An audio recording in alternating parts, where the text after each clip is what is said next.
Bismillahirrahmanirrahim. Kita lanjutkan. Tadi sampai mana? Oh ya, tuh tentang mazhab yang tersebar banyak, Bapak Ibunya.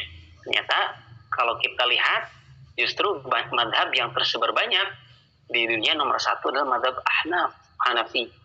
Kalau diklasifikasikan berdasarkan negara, yang mazhabnya Ahnaf mana yang tan, Uzbekistan, Kyrgyzstan, kemudian Turkmenistan, bukan orang utan ya. Itu mereka kebanyakan Ahnaf. Kemudian India banyak Ahnaf meskipun ada Syafi'i di India. Dan Pakistan hakada itu. Kemudian dan banyak lagi Rusia termasuk tuh. Di Rusia itu banyak Ahnaf di sana. Wahakada. Kalau di Asia mazhab Syafi'i banyak tersebar di Asia, khusus Asia Tenggara, itu mazhab Syafi'i. Kemudian mazhab Malik itu banyak tersebar di antaranya di Madinah, kemudian di Maghrib, di negara-negara Teluk ya, seperti Maghrib, kemudian Aljazair itu banyak mazhab Malik. Kalau mazhab Imam Ahmad di mana? Mazhab Imam Ahmad sebagian ada di Irak, juga ada di Saudi, mazhab Ahmad. Wahakada. Oke, kembali ya pada kajian kita, yaitu ternyata menyentuh pasangan itu bagi Ahnaf tidak batal, dan ini dalilnya, tapi bagi mazhab Syafi'i dan jumhur adalah batal wudunya. Wahakada. Tapi kita tidak sedang berbicara agamanya Imam Ahmad, agamanya Imam Ahnaf, bukan. Tapi inilah Islam dengan berbagai macam uniknya. Wahakada. Gitu ya. Wahakada. Kemudian tapi kembali, kenapa berbeda? Kenapa berbeda? Jawabannya adalah karena kembali perbedaan pemahaman ulama terhadap nas, gitu ya. Jadi semua kita ini seolah sedang aku bukan kita. Kita tidak ada apa-apanya. Kita hanya awam. Kita hanya penikmat. Kita hanya yang makan bala-bala, gitulah Bapak Ibu. Para ulama ini seolah seperti apa? Coba kalau kita gambarkan Bapak Ibu, seperti halnya memegang gajah dengan mata ditutup, gitu ya. Cek ieu gajah teh naon? Wah, cek ieu gajah teh naon? Tuas, nah gitu. Cek ieu gajah teh besar. Cek ieu gajah teh geuning, cenah rada nyoy misalkan gitu. Ternyata pas dilihat, oh nyebat gas ya, udah megang lalena gitu ya. Pun bukan megang non gadingnya gitu. Anu nyepeng besar teh karena dibilang besar teh kenapa? Karena dia memegang mungkin perutnya gitu. Yang menyebutkan nyoy teh karena mungkin dia memegang ekornya misalkan dan sebagainya. Jadi kembali berdasarkan pandangan para ulama terhadap nas, terhadap hadis atau terhadap ayat begitu. Yang jelas dipengaruhi dengan keilmuan masing-masing ulama tadi. Maka semuanya benar, itulah diantara sifat gajah. Tapi yang mengetahui kebenaran hakiki adalah siapa? Allah Subhanahu wa taala. Maka kita semuanya hanya berijtihad. Bukan kita kembali siapa? Para ulama. Kita hanya penikmat, ya. Kita penikmat. Hakada. Oke, selanjutnya hadis ke-65. Wan Abi Hurairah radhiyallahu anhu qala qala Rasulullah sallallahu alaihi wasallam idza wajada ahadukum fi batnihi syai'an. Hadis ke-60 ini juga pertanyaan daripada Bapak Ibu, kalau nggak salah ya, pernah pertanyaan tentang ini apa, yaitu apabila didapati ahadukum, terdapat di antara kalian tibatni di perutnya syai'an, sesuatu, entah itu suara atau ngerebek perut dan sebagainya, fa'ashkal alaihi, muncul baginya keraguan, akhraja minhu syai'un amla, keluar nggak ini teh, maksudnya keluar di dubur atau tidak, kentut atau tidak gitu ya.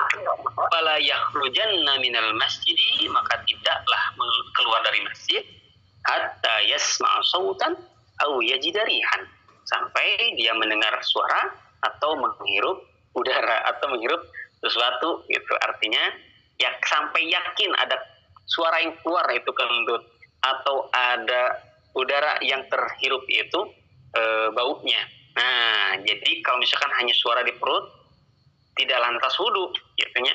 Wudu itu kalau apa? Kalau benar-benar yakin kentut, atau kalau benar-benar yakin ada bau dari kentut itu sendiri, gitu ya.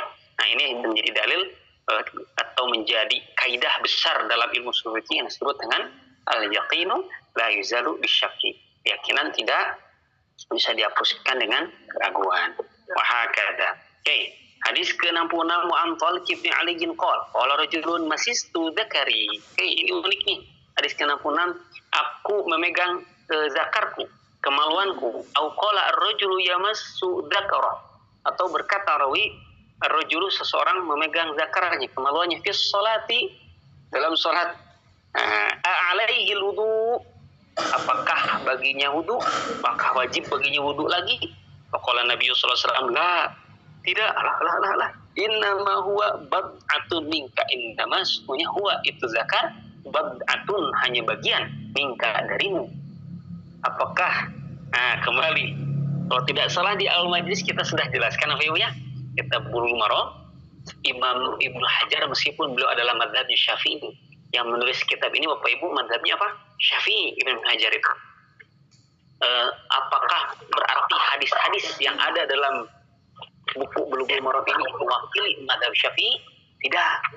Kenapa? Karena Imam Ibnu Hajar di sini tidak sedang membicarakan tentang dalil mazhab Syafi'i.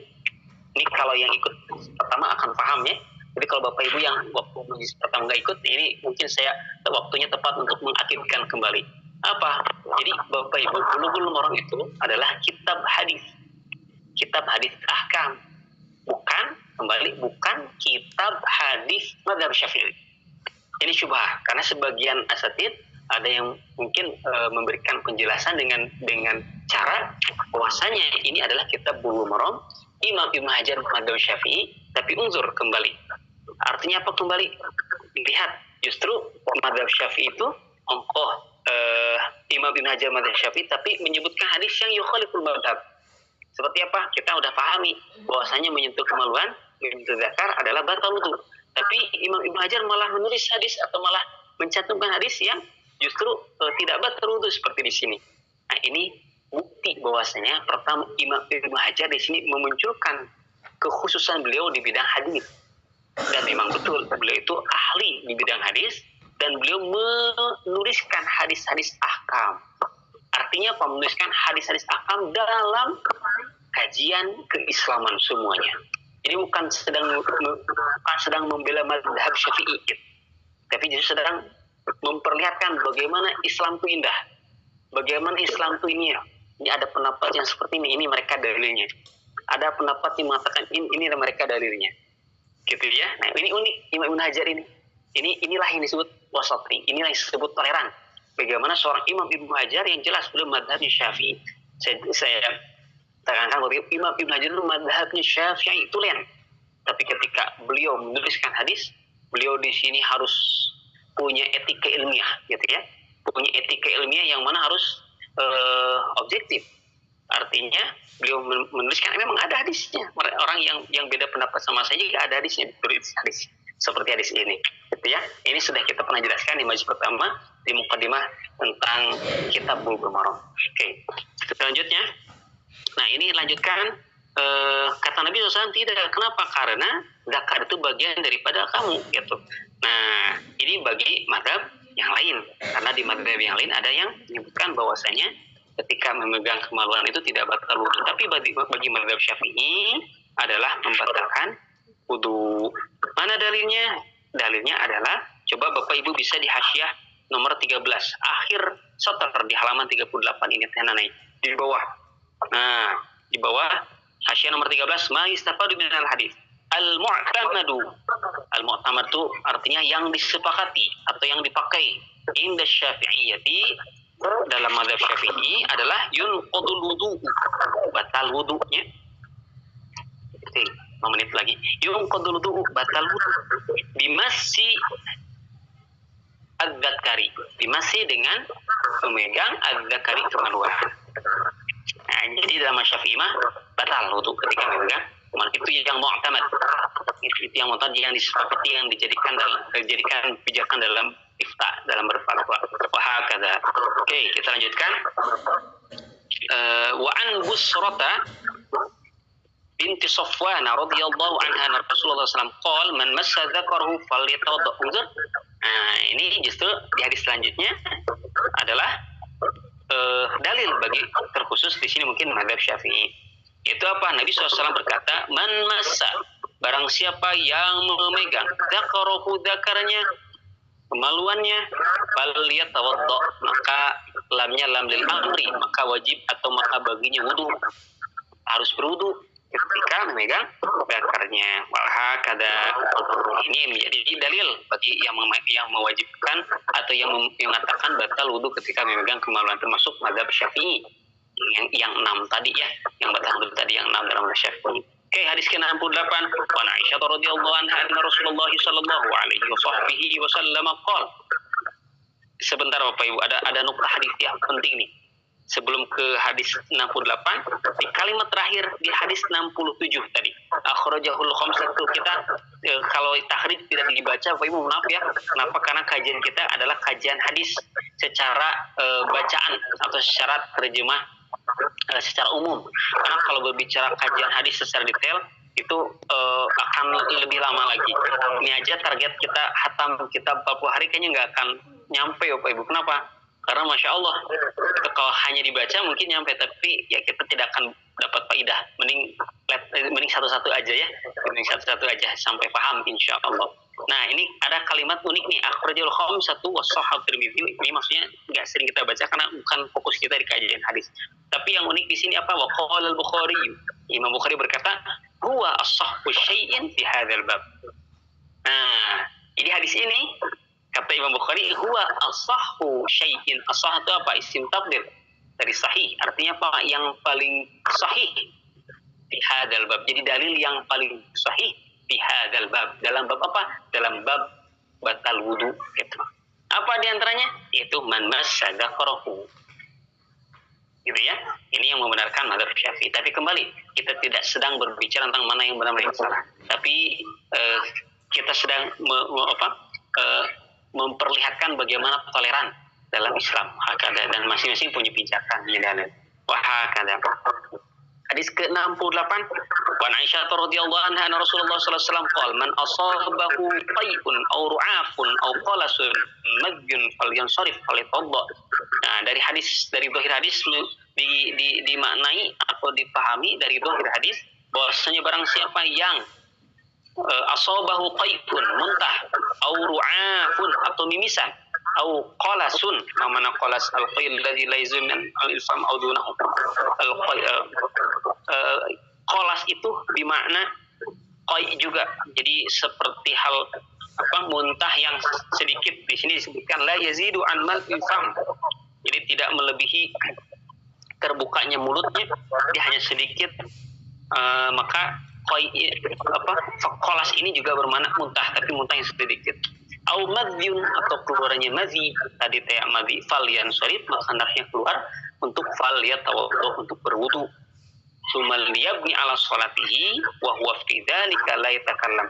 Wa tsumma, kemudian liyabni ala sholatihi, kemudian setelah berwudu tadi kembali untuk sholat, wa huwa fi dzalika, dan ia fi dzalik ini kembali ke mana? Ke wudu ya. Wa huwa fi dzalika, yaitu fi halin sirafihi wa wudu'ihi la yatakallamu, tidak berbicara. Nah, maksudnya apa? Dari hadis ini adalah secara zahir difahami bahwasanya muntah, mimisan, keluar madhi itu membatalkan wudu. Apakah benar? Coba kalau kita lihat ilah batakun dari yang mazhab Syafi'i yang 6 ini apa? Yaitu yang masuk hanya madhi ya, gitu ya. Tapi kalau muntah tidak berarti, kalau mimisan tidak berarti, tidak membatalkan wudu. Wahakala. Nah, di sini juga ada kalimat huwa fi dzalika la yatakallamu, dan orang ini dzalika dalam fi'il wudu tersebut la yatakallamu, tidak berbicara. Nah, inilah ada juga para ulama mengatakan batal wudu ketika berbicara. Di antaranya mengambil keterangan di hadis ini. Nah, tapi para ulama madzhab Syafi'iyah mentakwilnya dengan apa? Makruh. Jadi bukan kepada derajat membatalkan wudu, tapi makruh. Hakada. Oke, itu mungkin dari bacaan di hadis ke-68. Sebetulnya masih unik nih pembahasan sampai hadis ke-75, tapi waktu apalah daya sudah jam 6 ya, lebih 1 menit Bapak Ibu hapunten. Itu mungkin yang bisa disampaikan, insya Allah. Mudah-mudahan Allah berikan kemudahan kita bisa baca lagi di kemudian hari. Namun tadi ada usulan kita besok hari Ahad Bapak Ibu, apakah mau daras lanjutkan ataukah Bapak Ibu mau olahraga mungkin dengan keluarga? Kalau santri mau olahraga, mau lari, ataukah kita lanjutkan darasnya di hari Ahad ataukah libur dulu gitu? Mangga kita musyawarah nih, silahkan.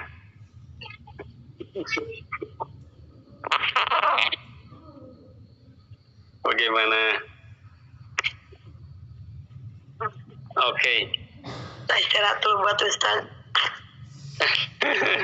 Iya, insya Allah Ibu. Oke, insya Allah, karena tadi kita juga membahas tentang wasatiyah ya Bu ya. Jadi bagaimana ternyata bukan hanya ngaji, tapi juga kita kasih haknya. Haknya di badan harus diolahragakan. Itu termasuk daras loh. Itu termasuk juga ibadah gitu ya.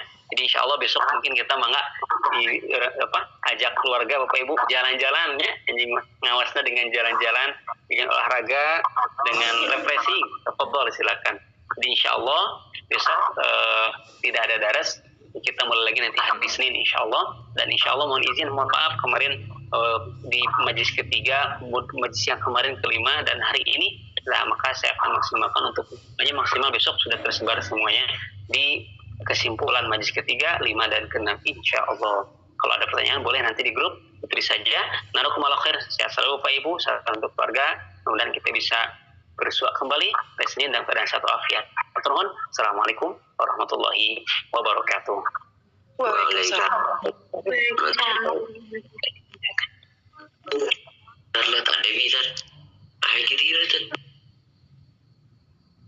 Pemain Ustaz Al-Ajana berdampingan sama Ustaz Kamal kali-kali.